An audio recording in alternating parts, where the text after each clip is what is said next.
علم الإنسان ما لم يعلم. الحمد لله رب العالمين والصلاة والسلام على المبعوث رحمة للعالمين وعلى آله وأصحابه ومن دعا بدعوته إلى يوم الدين. أما بعد،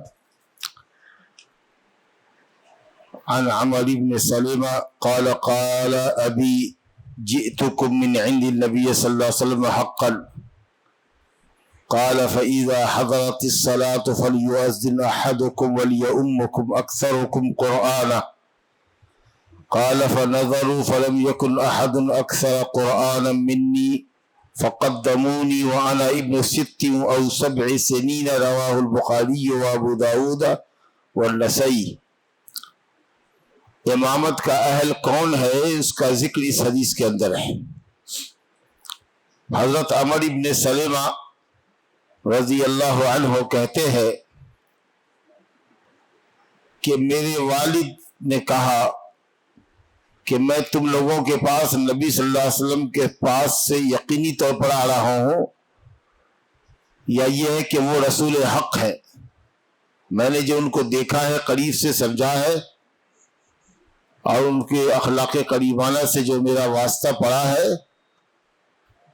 تو یقیناً وہ اپنے اخلاق اور اپنی سیرت سے نبی دکھتے ہیں اور سچے نبی ہیں. حالانکہ وہ پہلے ایمان لا چکے تھے نبی صلی اللہ علیہ وسلم پر، لیکن مزید جب ملاقات ہوئی اور اپنی نگاہوں سے نبی صلی اللہ علیہ وسلم کو دیکھا تو وہ اپنی اس کیفیت کا ذکر کر رہے ہیں کہ دیکھنے کے بعد نہ بھی اگر کسی کو کوئی دلیل معلوم ہو تو اس آدمی کو دیکھنے کے بعد دل پکار اٹھتا ہے کہ یہ آدمی نبی ہے. جو اللہ تعالیٰ نے سیرت اخلاق آپ کو عطا فرمائے تھے، اس سے آدمی کہہ سکتا ہے کہ یہ آدمی یا یہ چہرہ کسی جھوٹے کا چہرہ نہیں ہے. یہ گئے تھے سن 9 ہجری میں. 8 ہجری میں جب مکہ فتح ہو گیا، اور مکے کی فتح کے ساتھ ساتھ جب آپ نے غزوہ حنین بھی جیت لیا، اور بڑا ایک قبیلہ جو طائف میں تھا ثقیف، وہ بھی مسلمان ہو گیا، تو ایک طرح سے آپ کہہ لیجیے کہ عرب کے اندر دشمنان اسلام کی کمر ٹوٹ گئی. اب کسی میں کوئی تاب نہیں تھی کہ وہ آپ کا سامنا کرتا. اس لیے لوگ اللہ کے دین میں جوق در جوق داخل ہونے لگے، اور وفود 9 ہجری میں کثرت سے مختلف عرب کے علاقوں سے مدینہ آنے لگے، نبی صلی اللہ علیہ وسلم سے اسلام سمجھنے کے لیے، دین کے تفقہ حاصل کرنے کے لیے، دینی مسائل سیکھنے کے لیے. اس لیے اس کو عام الوفود بھی کہا جاتا ہے. تو یہ سلمہ بھی جو قبیلہ جرم کے تھے، جو غالباً مکہ اور مدینہ کے درمیان میں کوئی قبیلہ تھا، یہ بھی گئے، اور انہوں نے جو کچھ وہاں دیکھا اور سنا اس کو یہاں آ کر کے اپنی قوم میں بیان کیا انہوں نے. تو آپ کی رسالت حقہ کا ذکر کیا، اور اس کے بعد انہوں نے کہا کہ میں نے جو کچھ نبی صلی اللہ علیہ وسلم سے سنا ہے اس میں ایک بات یہ بھی ہے کہ آپ صلی اللہ علیہ وسلم نے فرمایا ہے کہ فَإِذَا حَضَرَتِ الصَّلَاةُ فَلْيُؤَذِّنْ أَحَدُكُمْ. جب نماز حاضر ہو یعنی نماز کا وقت ہو جائے. نماز کب حاضر ہوتی ہے؟ جب نماز کا جو مقررہ وقت شریعت نے بیان کیا ہے وہ وقت حاضر ہو جائے. وقت آ جائے تو نماز حاضر ہو جاتی ہے. تو تم میں کا کوئی اذان دے. اگر مثال کے طور پر آپ کے یہاں سورج ڈھلتا ہے 12:15 پر، تو 12:12 پر اذان دینا جائز نہیں ہے. اور اگر کوئی وقت سے پہلے اذان دے گا تو حرام عمل ہوگا اور اذان پلٹانی پڑے گی.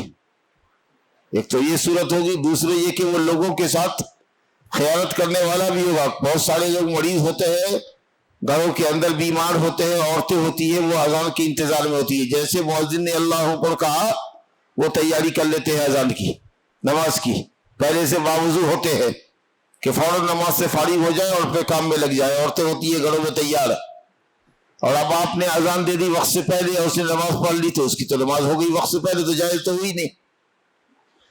تو ایسے کتنے لوگوں کو آپ نے برباد کر دیا.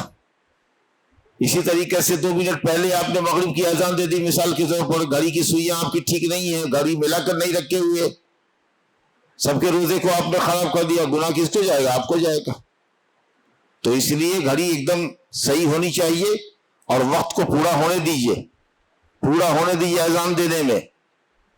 2 منٹ جماعت پہلے ہو جائے تو قیامت کھڑی کر دیتے ہو. ابھی 2 منٹ باقی تھا, کیسے جماعت کھڑی کر دی؟ 2 منٹ اگر امام تاخیر سے مسجد میں آ گئے تو ہلچل مچا دیتے ہو, بھائی کسی کو بڑھاؤ, کسی کو بڑھاؤ, کسی کو بڑھاؤ گے؟ مسجد کا سلطان امام ہے جس کو تم نے مقرر کیا. میں نے کل بھی اس بات پہ گفتگو کی تھی کہ مسجد کا ذمہ دار وہ امام ہے جس کو کمیٹی نے مقرر کیا, اس کا انتظار کرو, 5 منٹ انتظار کرو. اللہ یہ کہ امام صاحب کہہ کے جائیں کہ اگر میں نہیں رہتا ہوں تو فلاں جماعت کرا دے گا تو ٹھیک بات ہے. لیکن اگر مؤذن 2 منٹ وقت اذان دیتا ہے, اس کے گڑےبان کو پکڑنا چاہیے کہ تم نے وقت سے پہلے کیسے اذان دے دیا, لوگوں کی نماز تم نے خراب کر دی, روزہ خراب کر دیا تم نے. تو اذان دینے والے کو وقت کا پورا خیال رکھنا انتہائی ضروری ہے. وقت سے پہلے اذان بالکل نہیں ہونی چاہیے, یاد رکھیے اس بات کو. تو کہا کہ جب نماز حاضر ہو جائے, جب نماز کا وقت ہو جائے تبھی اذان دینا, اس سے پہلے اذان نہیں دینا. اور نماز پڑھنے کا ارادہ بھی ہو. مثال کے طور پر ابھی واعظ بیان ہمارا چل رہا ہے, مثال کے طور پر مغرب سے چل رہا ہے. کتنے بجے چل رہا ہے؟ 9 بجے رات کو چل رہا ہے. اذان دیتے ہو 8:30 بجے, تو ظاہر ہے کہ تقریر کا سلسلہ جاری رہے گا. تو اس دن اعلان کر دو کہ اذان ہوگی آج 9 بجے, کیونکہ اگر 8 بجے اذان دے دو گے 8:30 بجے, پھر تقریر کا سلسلہ رہے گا, نماز پڑھو گے دیر سے, لوگ پریشان ہو جائیں گے. کچھ ہم لوگ ہیں 10-20 آدمی صحرائی علاقے میں گئے ہیں, کسی ضرورت سے گئے ہیں, اب وہاں ہم لوگوں کو نماز پڑھنی ہے, اذان دینا ہے. تو ہم نے سوچا کہ بھئی عشاء کا وقت ہے, چلو کچھ کھا پی لیتے ہیں, پکا رہے ہیں, کھا پی لیتے ہیں, 10 بجے نماز پڑھیں گے. تو عشاء کے وقت میں ہمارے لیے گنجائش ہے. تو اگر ہم سارے لوگ 10 بجے اذان دیں, جب نماز پڑھنے کا ارادہ ہو تبھی اذان دیں, اسے نہیں کہ ہم لوگ 9 بجے اذان دیں اور نماز پڑھیں 10 بجے. آپ سمجھ رہے ہیں کہ نہیں؟ تو جب نماز کا وقت ہو جائے تبھی اذان دینا ہو, اس سے پہلے نہیں. اور مسجدوں میں بھی اگر پروگرام چل رہے ہیں اور کسی وجہ سے تاخیر ہو جائے گی آدھا گھنٹہ, عام طریقے سے تو ظہر اثر میں لوگ تاخیر کرتے نہیں, عشاء میں تاخیر ہو جاتی ہے. اگر کوئی واعظ و بیان کا ایک سلسلہ چل رہا ہے تو آپ کہہ دیجئے, اعلان کر دیجئے لوگوں کو کہ بھئی یہاں اذان آج 10 بجے رات کو ہوگی, کیونکہ بیان چلے گا. 10 بجے کے بعد نماز پڑھنا ہے. جس کو جلدی ہو اور 8:30 بجے نماز پڑھ کے جو سونا چاہتا ہوں کوئی دوسری مسجد دیکھ لے. آپ سمجھے کیا نہیں؟ ہاں. تو اب یہ بھی نہیں کہ صاحب انتظامیہ کے خلاف کھڑے ہو گئے کہ وہاں 8:30 بجے اذان ہوتی ہے, یہ کون ہوتے ہیں 10 بجے تک اذان دینے والے؟ ایک کمیٹی ہے بھائی, ایک سسٹم ہے, اس کو کیوں بگاڑتے ہو؟ نظام کو آرام سے چلنے تو کیوں ہنگامہ کرتے ہو؟ آپ کے دوسری مسجد ہے نا, جلدی جائیے پڑھ لیجیے نماز. تو مسجد کے امام صاحب اور مسجد کی کمیٹی سب کی ذمہ دار ہوتی ہے. بہرحال میں رمضان میں کچھ زیادہ آپ کو نصیحت نہیں کر سکتا. اصل حدیث کے اوپر گفتگو صرف کرتے ہوئے یہ بات آ گئی کہ جب نماز کا وقت حاضر ہو جائے, جب وقت نماز داخل ہو جائے تبھی اذان دینا, اسے 1 منٹ پہلے نہیں دینا, 1 منٹ پہلے نہیں دینا. 1 منٹ بعد ہو جائے لیکن 1 منٹ پہلے نہ ہو, خاص کے مغرب میں جب لوگ روزہ رکھے ہوئے ہیں. گھڑیاں مختلف ہوتی, ذرا دیکھ لو 20-30 سیکنڈ ذرا سا ویٹ کر لو. 20 سیکنڈ پہلے مت دو, 20 سیکنڈ بعد کو دو, یہ بڑھیا بات ہے.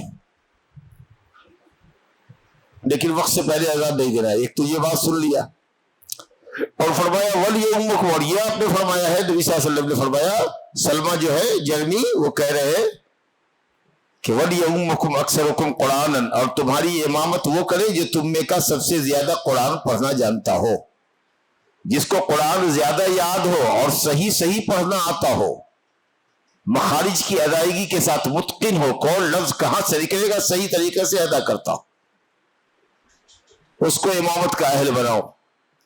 نیز اس کے ساتھ ساتھ ضروری ہے کہ نماز کے مسائل بھی واقف ہو. آج کل جو ہمارے یہاں ہوتا ہے کہ حافظ بچے ہو جاتے ہیں, قاری ہو جاتے ہیں, لیکن نماز کے مسائل سے واقف نہیں ہوتے ہیں.